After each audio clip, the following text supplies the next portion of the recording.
இங்க ஒரு ஃபுட்பால் கிரவுண்ட்ல பால் நேரா ஒரு பையனோட மெயின் பாயிண்ட்ல பட்டுருது. உடனே அங்க இருந்தவங்க எல்லாரும் அவனை பார்த்து பரிதாபப்பட ஆரம்பிக்கிறாங்க. அவனுக்கு வலிக்கலன்னாலும் எல்லாரும் அவனை பார்க்கறதால வலிக்கிற மாதிரி நடிக்கிறான். ஆக்சுவலா அவன் ஒரு பையனே கிடையாது, அது ஒரு பொண்ணு. அவங்க காலேஜ்ல பொண்ணுங்களோட ஃபுட்பால் டீமை சரியா ஆடாததால டிஸ்பேண்ட் பண்ணியிருப்பாங்க. அப்போ அவளோட எக்ஸ் பாய் ஃப்ரெண்ட் உனக்கு விளையாட தெரியல, அதான் உங்க டீமை தூக்கிட்டாங்கன்னு கலாய்க்கிறான். இதனால அவ ஒரு முடிவு பண்றான். என்னன்னா அவளோட ட்வின் பிரதர் ஒருத்தன் கிட்டத்தட்ட அவளை மாதிரியே இருப்பான். சோ அவனோட பிளேஸ்ல அவனுக்கு பதிலா ஃபுட்பால் ஆடணும்னு நினைக்கிறான். இதனால அவளோட கெட்டப், வாய்ஸ் எல்லாம் சேஞ்ச் பண்ணிக்கான். இப்போ அப்படியே ஒரு பாயாவே மாறிட்டான். அதுக்கப்புறம் பாய்ஸ் கூட ஹாஸ்டல்ல ஸ்டே பண்ண ஆரம்பிக்கிறான். அப்போ அவளோட பேக்ல இருந்து பேட்ஸ் கீழே விழுது. அதை பார்த்து அங்க இருந்தவங்க ஷாக் ஆகுறாங்க. ஆனா அவ அது மூக்குல இருந்து ரத்தம் வந்தா யூஸ் பண்ணலாம்னு வச்சிருக்கேன்னு சமாளிக்கிறான். உடனே அங்க இருந்தவங்க எல்லாரும் பயங்கரமா சிரிச்சிடுறாங்க. டெய்லி ஹாஸ்டல்ல பாய்ஸ் கூட சேர்ந்து அவங்க நம்புறதுக்காக ஷேவ் பண்ணுவான். ஆனா அங்க இங்க வெட்டிக்கும். டே டைம்ல பாய்ஸ் எல்லாரும் குளிப்பாங்க. அவ அதை ரசிச்சு பார்த்துட்டு யாரும் இல்லாதப்போ நைட் டைம்ல குளிக்க போவான். அவளோட பிஹேவியர் கொஞ்சம் டிஃப்ரெண்டா இருந்ததால அவ கூட யாரும் அதிகமா சேர மாட்டாங்க. ஒரு நாள் ஹோட்டல்ல சாப்பிடலாம்னு வர்றான். அங்க இருந்து அவளோட ரூம்மேட்ஸ் அவளை பார்த்ததும் தலைய குனிஞ்சுக்காங்க.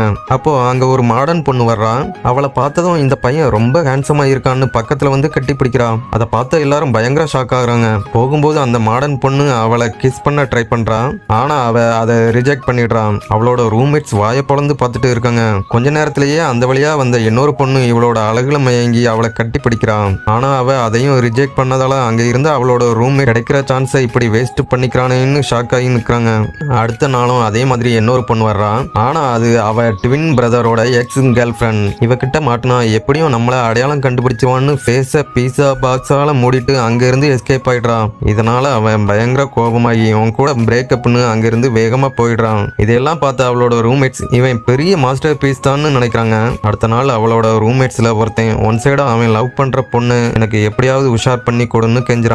பதிலுக்கு நான் உனக்கு ஸ்பெஷல் ட்ரைனிங்ஸ் டெய்லி கொடுத்து பெரிய ஃபுட்பால் பிளேயரா உன்னை மாத்துறேன்னு சொல்றான். அவளும் அதுக்கு ஓகே சொல்லிடுறான். அன்னையில இருந்து டெய்லி ஃபுட்பால் பிராக்டிஸ் அவன் கிட்ட எடுக்கிறான். கடைசியா ஒரு வழியா ப்ரோ லெவல் பிளேயரா மாறிடுறான். ஒரே கிக்ல பால் கோல் போகுது. ஒரு நாள் கிரவுண்ட்ல இருந்து வரும்போது தெரியாம ஒரு பொண்ணு மேல மோதிடுறான். அவளோட புக்ஸ் எல்லாம் கீழே விழுந்துருது. அதை எடுத்து அந்த பொண்ணு கிட்ட கொடுக்கறான். யாருன்னு பார்த்தா அவளுக்கு ட்ரைனிங் கொடுத்தவனோட கேர்ள் ஃப்ரெண்ட் அது. கடைசியா அந்த பொண்ணுக்கும் அவளை பிடிக்க ஆரம்பிச்சிருது.